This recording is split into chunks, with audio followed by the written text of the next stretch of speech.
Sir ये दुनिया ना, मैं इतना डिसअपॉइंट हुआ हूँ कि ये दुनिया ना अमीरों के लिए बनी है।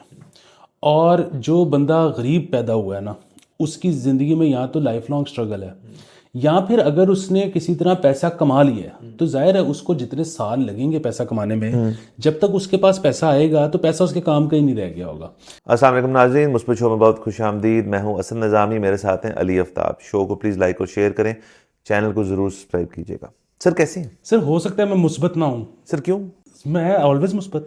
अच्छा हाँ, अच्छा नेगेटिविटी तो कभी छू के नहीं मुझे गुजरी। लगा आपने कहा हो सकता है कि मैं मुस्बत ना हूँ, लेकिन वाह।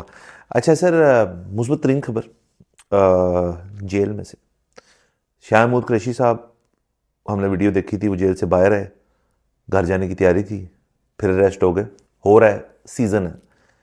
लेकिन खबर ये मुस्बत है कि उन्होंने अपनी 40th वेडिंग एनिवर्सरी जो है वो जेल में मनाई है, और उनकी जो बेगम है उनकी तस्वीरें जो हैं वो हम तक पहुंची हैं, तो उनको बहुत बहुत मुबारक हो।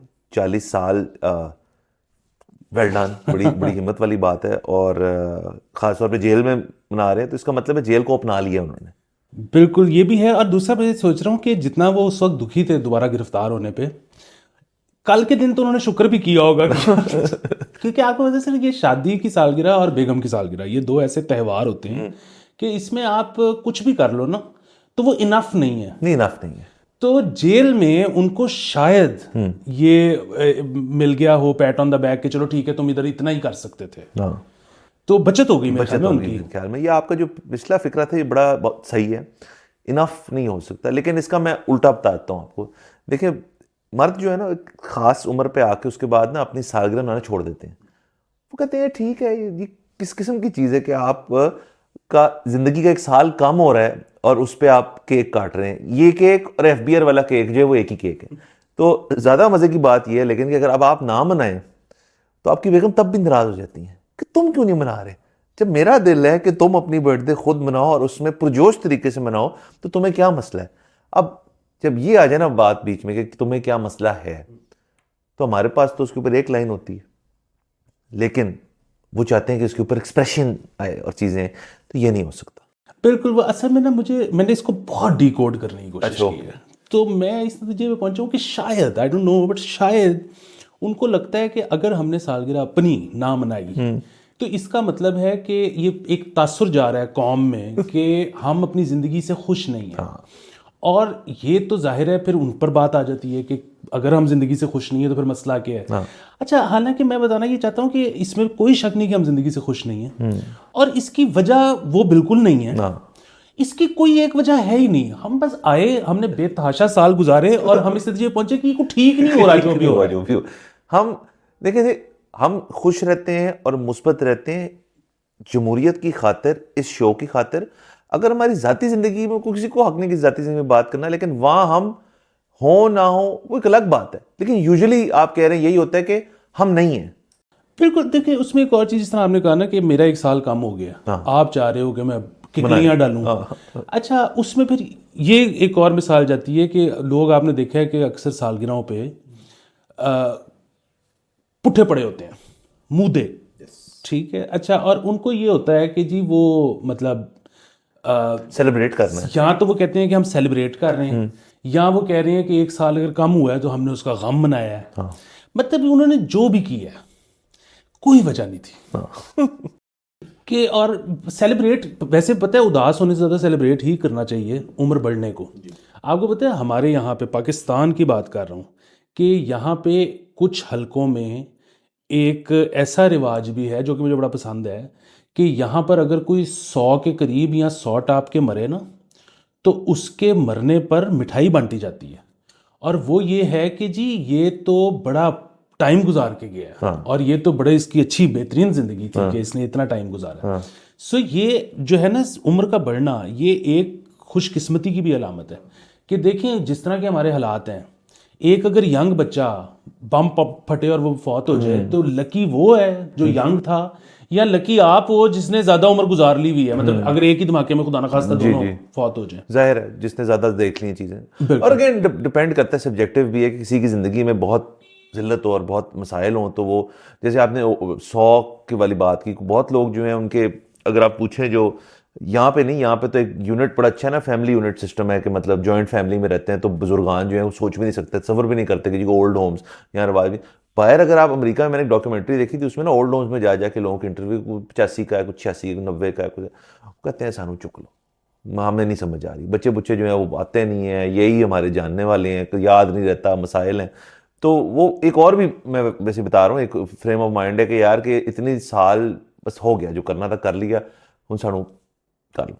हाँ देखिए, वो ये भी बड़ी एक डिबेट है कि जी वो मतलब चलते फिरते अक्सर लोग दुआ करते हैं कि बंदा लगा जाए, ज़्यादा लंबी ना हो, मतलब अगर आपने बेड पे ही पढ़ना है, अगर आपने किसी का मोहताज बनना है, उसमें ये है कि वो जाहिर है ये तो उनका प्रॉब्लम है ना, जिनको डील करना पड़ रहा है। हाँ मेरा तो ये ख्याल है कि लंबी होनी चाहिए। हाँ नहीं ठीक है, नहीं नहीं ठीक है। बाकी बहरहाल ये मुस्बत ही है खबर कि कुरैशी साहब जो हैं वो जेल के अंदर मना रहे हैं अपनी वेडिंग एनिवर्सरी, और 40th वो भी, ये और भी मुस्बत बात है कि मतलब होप है आपके और मेरे लिए कि मतलब हम भी इंशाल्लाह 40 क्या 50 60 जितने भी हम बिल्कुल, और हम इंशाल्लाह जेल से बाहर ही। अच्छा एक और खबर वो ये जी कि साइकिल सवारी करने वालों को सिनेमा और कॉफ़ी शॉप्स में डिस्काउंट मिलेगा। सर ये आपकी कॉफ़ी शॉप तो नहीं जहाँ पे आप डिस्काउंट दे रहे हैं? सर ये नहीं, मुझे तो ठुक गई है सरकार की तरफ से। अच्छा। सो ये फौरी तौर पे नहीं है, ये हमने एक, आपको याद होगा खबर की थी कि यहाँ पे साइकिल स्टैंड्स बनने लगे हैं जहाँ पे सरकार अपनी साइकिलें रखवाने लगी है, ऐप सिस्टम होगा, आप वहाँ से अच्छा। So this offer makes a lot of sense. वो अ लॉट ऑफ सेंस इस तरह कि आपने ली अपने घर के करीब से साइकिल, आप वो लेकर काम करके यहाँ तो वापस कर देते, आप उसके बाद फिल्म देखने आ गए, अब 3 घंटे आप फिल्म देख रहे हैं और 3 घंटे आपको साइकिल का किराया पड़ रहा है, तो वो वहां से कंपनसेट कर रहे हैं कि आपको डिस्काउंट मिल जाए स्क्रीन्स पे या कॉफ़ी शॉप्स वगैरह पे। क्योंकि coffee shop again is a culture कि कॉफी शॉप में कोई कॉफी पीने नहीं जाता।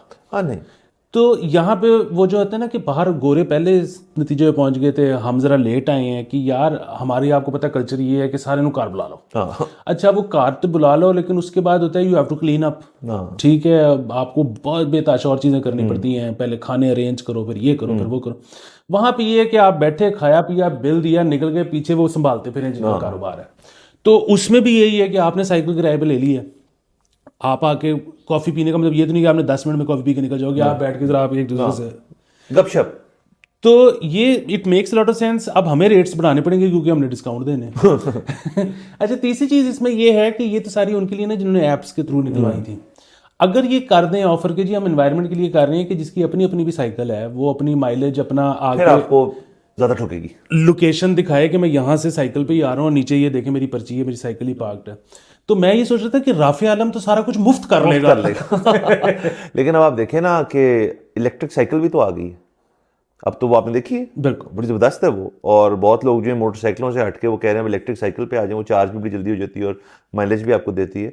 तो फिर आपको ये बनाने पड़ेंगे कैटेगरीज कि इलेक्ट्रिक साइकिल का इतना है, नॉर्मल साइकिल का इतना है, और फिर मोटरसाइकिल वाले कहेंगे हम क्यों पीछे रहें, फिर उनका है। फिर देखें ना, अब आप पेंडोरा बॉक्स खोल रहे हैं ना, छोटी गाड़ी का इतना है, क्रूजर वाले तक पहुंचे हैं आप। लेकिन मोटरसाइकिल में ये है ना कि सिर्फ इलेक्ट्रिक वालों को ही मिलेगी ना, जो तो हमारे रेगुलर 70 और वो चला रहे हैं, वो तो उनका तो कंबस्टन सिस्टम आपकी लैंड क्रूजर से भी ज्यादा खराब है, क्योंकि चल रहा है 1970 चल रहा है। तो अगर बंदा एक इलेक्ट्रिक व्हीकल पे आपके पास आ जाए उसको भी फिर मिलना चाहिए। मतलब अगर लॉजिक इन्वायरमेंट है तो फिर तो ऐसे होना चाहिए। वैसे तो सर मैं ये डिस्काउंट वाली चीज़ से ना हक में नहीं हूँ। कारोबारी तौर पर डिस्काउंट सिर्फ जो एक तरह से दिया जा रहा है ना, वो दिया जा रहा है बैंक्स के थ्रू। चंद एक क्रेडिट कार्ड्स हैं और डेबिट कार्ड्स हैं जिन पे आप किसी चंद रेस्टोरेंट्स पे कुछ दिन जाएं तो आपको 50% ऑफ 40% ऑफ में। लोगों की मिसकंसेप्शन होती है कि यार ये कितने अच्छे हैं रेस्टोरेंट वाले, यार हम इतना डिस्काउंट दे रहे हैं। नहीं, वो असल में बैंक जो है वो उतने पैसे दे रहा है वापस रेस्टोरेंट को। ये डिस्काउंट जो है ये बैंक उठा रहा है इस चीज़ को ताकि उनके कार्ड ज़्यादा मिले लोगों को। जब डिस्काउंट देते हैं तो लोग कार्ड बनवा लेते हैं, कार्ड बनवाने की फीसें होती हैं, उनकी जो भी इकोनॉमिक्स हैं वो दैट दे मेक सेंस। लोगों को लगता है ये रेस्टोरेंट वाले कितने अच्छे हैं कि ये हमें 40% डिस्काउंट दे रहे हैं, वो नहीं देते। सर ये दुनिया ना, मैं इतना डिसअपॉइंट हुआ हूँ कि ये दुनिया ना अमीरों के लिए बनी है, और जो बंदा गरीब पैदा हुआ है ना उसकी ज़िंदगी में या तो लाइफ लॉन्ग स्ट्रगल है, या फिर अगर उसने किसी तरह पैसा कमा लिया है तो जाहिर है उसको जितने साल लगेंगे पैसा कमाने में, जब तक उसके पास पैसा आएगा तो पैसा उसके काम का ही नहीं रह गया होगा। इसकी मैं मिसाल ऐसे दूंगा कि आप जब ट्रैवल करते हैं तो आपको पता है एयरपोर्ट्स कितने एक्सपेंसिव होते हैं। मतलब एयरपोर्ट पे सैंडविच, एयरपोर्ट पे ड्रिंक, एयरपोर्ट पे कुछ भी जो है वो 4-4 गुना ज़्यादा प्राइस होती है। अच्छा, एक गरीब आदमी ने ट्रैवल करना शुरू किया है, वो बेचारा 6 घंटे का ट्रांजिट है, वो भूख रोक के बैठा हुआ है कि यार पैसे लग जाएंगे। ये जिनके पास कार्ड होते हैं, प्रीमियर कार्ड्स, ये जाते हैं वहां पे लाउंज होता है, लाउंज में ड्रिंक्स फ्री, खाने फ्री, शावर फ्री, यार मतलब उस जिसके पास पैसे हैं उसको पैसे खर्चने ही नहीं पड़ रहे, और जिसके पास नहीं है पैसे वो बेचारा रोक के सर कैपिटलिज्म और उसकी एक डिबेट है। बट चले, ये तो उस लिहाज से मुस्बत है कि हमारे एटलीस्ट लोगों को इस चीज़ का अंदाज़ा है कि जो बंदा एफर्ट कर रहा है एनवायरनमेंट की तरफ, उनको डिस्काउंट भी मिलना चाहिए। मैं तो हक में हूँ इस चीज़ के। और बाकी सिनेमा और साइकिल, मुझे तो जैसे सिनेमा का जिक्र हुआ तो मुझे जरा देखो यहाँ पे कौन सी को फिल्में लगती हैं इतनी ज़्यादा, जो बंदा कहे जी मैं सच साइकिल पे सिनेमा जाऊँगा। और ये भी ज़ाहिर है सर्दियों के मज़े हैं, जून जुलाई में कौन साइकिल चला के जाएगा, वो बैठना नहीं चाहेगा उसके साथ। सर एक तो ये कि वापस उस पर जाते हुए ना, कि मैं जो कह रहा था कि जब आपके पास पैसे आते हैं तो काम के नहीं रहते। आप सोचें, आप एयरपोर्ट में लाउंज में घुसे हैं, आप वहीं हैं और वहाँ पे ना मतलब बोतलें लगी हुई हैं रंग बिरंगी, और आप कह रहे हैं कि यार जे मैं जवान होंदा तो मैं तो पता नहीं की कर देंदा, लेकिन होते मैं अगला दिन सारा बर्बाद हो जाएगा, तो आप कुछ कर भी नहीं सकते। हाँ, नहीं कर सकते। तो अच्छा, अब वापस आते हैं इस पे सिनेमा पे। सर सिनेमा एक जो है ना, अगेन मुझे खदशा है, मेरे पास कोई प्रूफ नहीं है, लेकिन मुझे अगेन खदशा ये है कि एक तो जाहिर है वो कल्चर ख़त्म हो गया हुआ है यहाँ पे सिनेमा गोइंग का, और वो पता नहीं कैसे वापस आएगा, इंडियन फिल्म आ जाएगा वापस। दूसरी चीज़ ये है कि सर वो यहाँ पे जो ज़्यादातर फिल्में अब लगती हैं वो तो एडवर्टाइज भी नहीं होती ना, जो कि मुझे शक जिससे पैदा होता है कि यार आपने एक काम किया है, आप बैठ के ये शो कर रहे हो, आप इसको लगाओगे 4 जगह पे कि मैं ये शो कर रहा हूँ। मैंने एक फिल्म आ रही है और वो एडवर्टाइज ही नहीं हो रही, तो इसका मतलब है कि कहीं उसके लाने का मकसद मनी लॉन्ड्रिंग तो नहीं। सर वेरी गुड, ये बिल्कुल हो सकता है, लेकिन उनको फिर एडवर्टाइजिंग भी एक एवेन्यू यूज़ करना चाहिए। यानी कि उनकी दिहाड़ी छोटी थी इसलिए फिल्म नहीं पूरी कर ली, बड़ी होती थी उसकी एडवर्टाइजिंग में भी लॉन्ड्रिंग हो जाती। सर वो भी हो जाती, लेकिन मुझे उसमें ये ना कि फिर तो एक्सपेंस वो बढ़ जाता ना, क्योंकि यहाँ पे तो मुझे शक ये, again I don't have any proof, कि यहाँ पे वो एक फिल्म उन्होंने लगाई है, उसने 2.5 रुपये का भी बिजनेस नहीं किया, इन्होंने कहा जी 70 करोड़ कमा के गई है, और अब हमने बाहर जो जिस एजेंसी से ली थी उसको हम 70 करोड़ भेज रहे हैं, वो एजेंसी भी छोटे भाई के नाम पर रजिस्टर्ड है। तो इस तरह की चीज हो सकती है, हमें नहीं पता। बहरहाल चलें, ये सारी चीज़ें मुस्बत हैं, अच्छी बात है। आई थिंक टाइम खत्म हो जाता है, अगले एपिसोड में फिर मुलाकात होगी। खुदा हाफिज़।